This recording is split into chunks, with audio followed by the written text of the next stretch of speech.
O suicídio não é escolha. Quem escolhe no suicídio é a doença. Quem está com ideação suicida e tenta se suicidar precisa de suporte médico, suporte psicológico e das pessoas amadas. Certamente, gente, a gente consegue dar esse suporte, a gente consegue fornecer essa ajuda quando a gente consegue se colocar no lugar das pessoas. Isso é a nossa capacidade de empatia. Para a gente aumentar a nossa capacidade de empatia diante de um suicida e treiná-la de uma forma mais precisa, a gente precisa entender o que se passa na mente dele, no seu comportamento e também no seu coração. Fica aqui que Setembro Amarelo tá aí e a gente vai aprender a prevenir o suicídio, entendendo como é o funcionamento de uma pessoa que está pensando em se suicidar.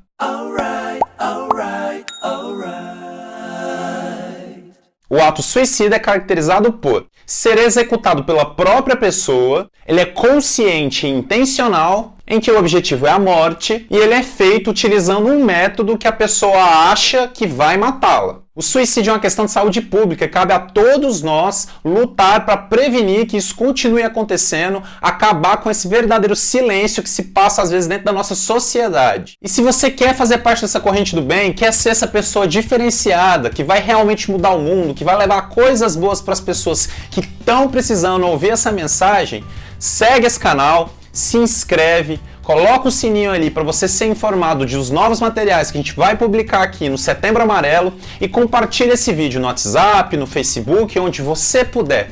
Porque eu tenho certeza que pouco a pouco, esse vídeo sendo passado para frente, ele vai chegar na casa e no coração de alguém que está realmente precisando disso. Quem está com pensamento suicida vive uma questão sentimental que é muito importante, que a gente chama de ambivalência afetiva.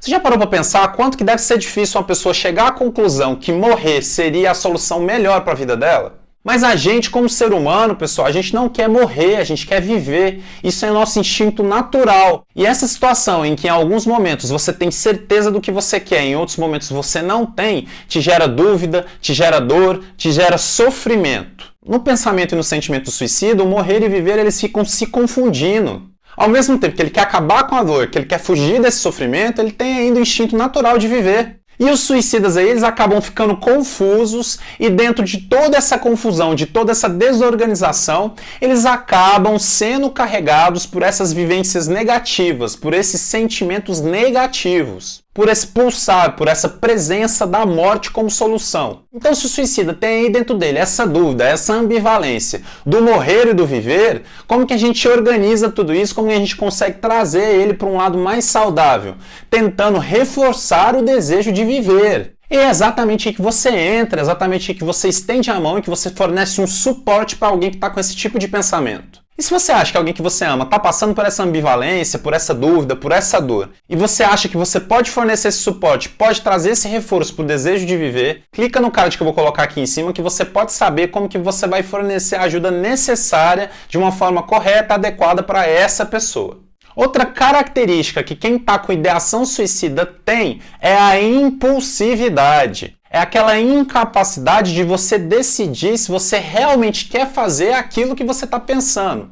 É como se o pensar e fazer se fundissem numa coisa só. Você nem pensou direito e já está fazendo. Isso é ser impulsivo. E o impulso de se suicidar, ele pode durar aí segundos, minutos e até um pouco mais de horas. E se essa pessoa ela já está impulsiva, se ela já está com essa característica, às vezes, de não conseguir pensar muito bem antes de fazer, se ela for submetida a eventos negativos, a eventos estressantes, a eventos que façam com que ela fique com a autoestima mais baixa, mais desesperançosa, essa impulsividade ela pode ser reforçada por esse momento. Então é muito comum que pessoas cometam suicídio após passar por eventos muito estressantes, porque elas já tinham aí essa ideia, essa sensação, essa resolução da morte, e isso foi impulsionado aí por um gatilho que possa ter acontecido, sei lá, há meia hora atrás, há uma hora atrás, há um dia atrás. E a gente pode citar aí como exemplos desse tipo de situação: a ocorrência de eventos muito traumáticos, presença de humilhação social, falecimento de parentes próximos, perda de um emprego ou de um relacionamento que era muito importante para essa pessoa. A rigidez é uma das características também muito presentes nas pessoas que estão com ideação suicida. Quem está enxergando a morte como única solução passa a se sentir aprisionado, encurralado, sem saída. Essa pessoa ela fica com dificuldade de enxergar soluções para os problemas que possam estar incomodando ela. Parece que a vida ela não tem solução mesmo, só a morte. Quem está sendo acometido por esse tipo de rigidez começa a manifestar muitos pensamentos que giram em torno do suicídio, começa às vezes ter um discurso que por várias vezes no dia, por várias vezes na semana, fala sobre suicídio, tem aí ideias de desesperança, baixa estima, que a vida não tem solução. Os pensamentos, os comportamentos, o discurso da pessoa começa a ficar voltado somente para esse tipo de ideia, de morte, de fugir, de desaparecer.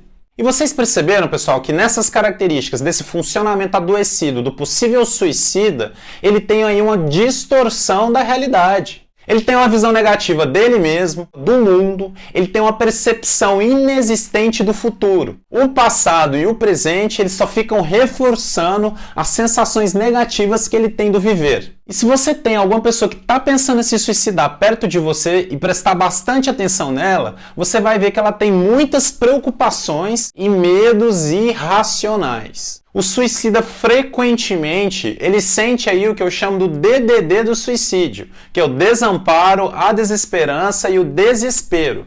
Eu vou colocar aqui para vocês já o número do CVV, que é a Central de Apoio à Vida, e se você tem alguém perto de você que está passando por essa situação, que está achando que a morte, que se matar é a melhor solução, ou se você mesmo está passando por isso, pega esse número agora, liga, que tem lá pessoas 24 horas para poder te atender e para poder te ajudar. E o tentar se suicidar dentro da pessoa que está com essa ideação. A pessoa que ela está pensando na morte como solução, que ela quer tentar e que ela acha que isso vai resolver o problema dela.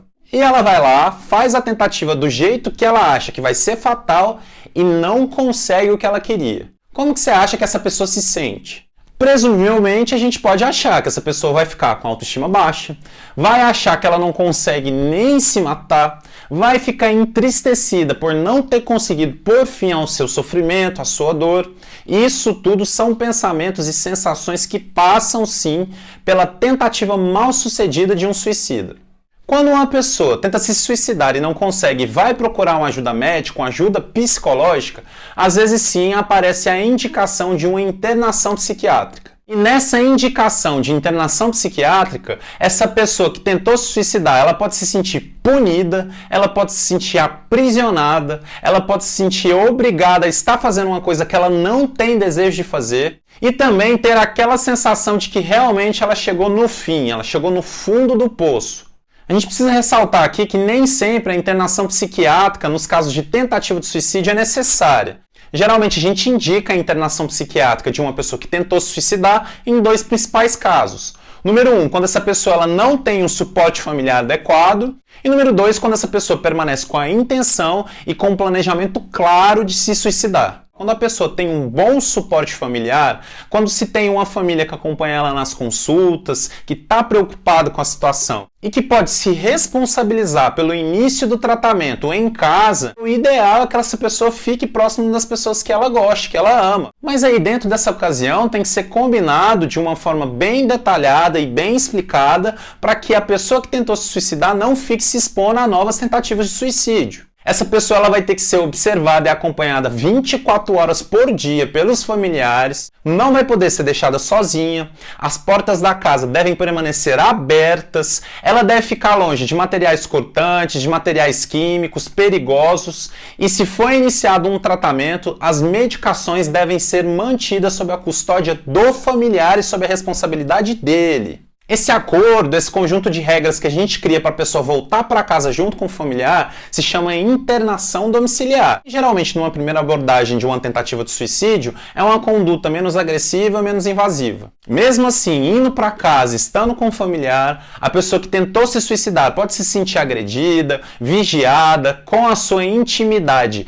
invadida. Mas infelizmente nesse momento a gente não pode abrir a exceção e a gente não pode deixar que a pessoa tenha acesso a ficar trancada, a ficar fechada, a fazer exatamente o que ela quer nesse período. As pessoas que tentaram se suicidar, elas não melhoram de uma hora para outra, elas precisam de vigilância, elas precisam de observação. Novas tentativas de suicídio geralmente acontecem logo depois que uma tentativa anterior ocorreu. E às vezes essas pessoas tentam se suicidar até nos leitos de hospital recém-internadas. Se o pensamento suicida ele continua, se a pessoa tem planejamento de tentar se suicidar novamente, não dá pra gente liberar essa pessoa para casa com o familiar. Geralmente ela vai ficar internada, e isso é para proteger a própria pessoa que está impulsiva, que não está organizando os próprios pensamentos, os próprios sentimentos sozinha e que vai precisar de um acompanhamento diário, de psicólogo, de terapeuta ocupacional, de psiquiatra para conseguir sair dessa fase ruim. Espero que nesse vídeo aqui você tenha conseguido se colocar um pouco no lugar da pessoa que está com ideação suicida,